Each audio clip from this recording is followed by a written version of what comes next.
Bethuska and her mother lived in a small tumble-down cottage on the edge of the foothills of a great mountain range. They were poor people, but they were happy people. They lived there with their flock of goats, living out in the yard. The winter times were hard, for they had to keep the goats close to the house, and there wasn't much food close by at hand, and it was difficult times. But from the last frosts of the winter time in the spring until the autumn time frosts came once again, Bethuska each morning would take those goats out from the yard and lead them along the well-worn path up to the pastures, where those goats would feed on the nice lush grass of the pastures and produce rich creamy milk, which they used to make cheese.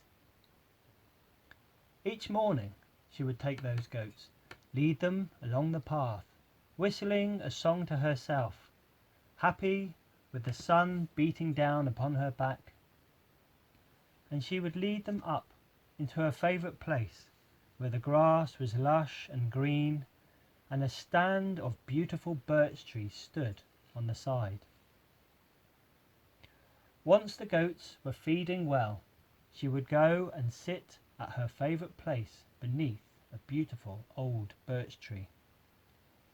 Each day she brought with her some flax that her mother wished to have spun into yarn, and, sitting down amongst the roots of this great birch tree, she would reach for the well-worn stick that had fallen down one winter storm, that she'd carefully with her knife whittle to make smooth, and she would wrap the flax around the top of the staff, and then, using the drop spindle, she would tease out the flax from the stick and spin it and the yarn onto the drop spindle. And as she spun, she would sing, "Ya yasser-do, yasser-diddle-i-dee-day-o, ya yasser-do, yasser-diddle-i-dee-o, ya yasser-do, yasser-diddle-i-dee-day-o, ya yasser-do, yasser-diddle-i-dee-o, diddle-i-dee-diddle-i-dee-diddle-i-dee-day-o, diddle-i-dee-diddle-i-dee-diddle-i-dee-o, diddle-i-dee-diddle-i-dee-diddle-i-dee-day-o, diddle-i-dee-diddle-i-dee-diddle-i-dee-o." She would sing and spin and sing and spin as the sun climbed higher in the sky. And normally, by the time the sun had reached midday, she had finished her work, and then the time was her own. She would get up, lay the spool down, lay the staff down, and she would dance. She loved to dance around those birch trees. She had her well-worn roots from tree to tree. She would spin and twirl, grabbing hold of the branches and the twigs and the trunks, and spin herself around and off into a new direction, zigzagging back and forth between the branches and the trees, through the grass and the well-worn paths. The birds singing in the trees were her music. And this is how she spent the rest of her day. And as the sun started setting in the west of the sky, she would gather up the flax that she had spun, she would call the goats once more, and she would make her way home back down the path to her mother. Now one day she set off as per usual. She took the flax, she called the goats, and she set off down that path, once again heading for that rich, lush pasture and the stand of birch trees. The goats were happy, feeding well, and she sat down and listened to the birdsong for a moment before picking up the flax, laying it over the top of that stick once more, and she was just about to begin to spin when she saw some movement at the corner of her eye. She looked up, and to her amazement, a woman started walking towards her. She was tall, fair of skin, long flowing white dress, long hair, and her hair was dark, but it was as if there was some sort of purplish tinge to her hair. "Come," said the woman. "Come and dance with me. I've been watching you each day as you come here. I love to dance. Will you be my dance partner?" Bethuska looked at her in amazement. "But," she said, I must spin the yarn." "Leave it," she said. "Tomorrow is another day. Come and dance with me." And so, standing up, Bethuska lay the flax and the spindle down beside the base of that tree, and took the hand that was outstretched by this woman. Together they began to dance.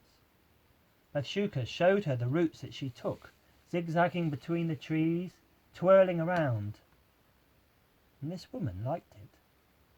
They danced and they danced, through the trees, up and up, higher and higher around the trees, and all of a sudden Bethuska felt as if she was off the ground, and the whole day they danced, swirling and twirling around the trees. It's as if she was able to touch the twigs at the top of the trees as they span around. All day they danced, and then Bethuska noticed that the sun was beginning to set in the west. "I must go," she said. "It's late." "Well," said the woman, "I will see you again." Bethuska left the flax there unspun, gathered the goats, called them to her, and made her way back home. She didn't say anything to her mother about what had happened that day, and her mother said nothing to her about the fact that she had not come back with the spun flax. She was curious. There was some mystery. Bethuska had never failed to spin the flax before. The next morning, once more, Bethuska called those goats out. Down the path they went. She was eager and keen to find out if she would meet the woman once again. She got to the pastures, the goats were set free, and she sat down next to the unspun flax from the day before. But before she even could pick it up, at the corner of her eye, she saw the movement once more, and there was the same woman, standing in great splendor again before her. "Come and dance," she said. "But," said Bethuska, "what about my flax? I must spin it before the end of the day." "Do not worry about the flax," said the woman. "Come and spin with me."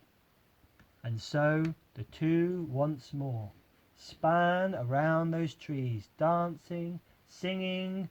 The birds were singing high in the sky, and it was as if there was some other ethereal music playing just almost beyond the edge of hearing, but that Bethuska just could feel within her body. And so the two span around once more all day. And then, as the sun began to set, Bethuska said, "Please, I must leave now, but what about my flax?" "I said, do not worry," said the woman. And she picked up the flax, and she began to spin herself. She span that flax in no time, and it was spun with such a fineness that Bethuska knew herself her fingers could never achieve. She thanked her, picked up the spool of flax, and set off back home. She gave the flax to her mother, and she looked at it and was in amazement at the fineness of that thread. But again she didn't say anything. The next day Bethuska set off down to the birches in the pasture again. She knew that she would see that woman once more. She took more flax to spin. The woman was there before she had even arrived, and again those two danced the whole day through. They danced in steps that Bethuska could never imagine herself. Around and around they flew, they span up to the tops of the trees and around. And again, before the day was complete, that woman picked up the flax and spun it once more with the fineness that no human hand could complete.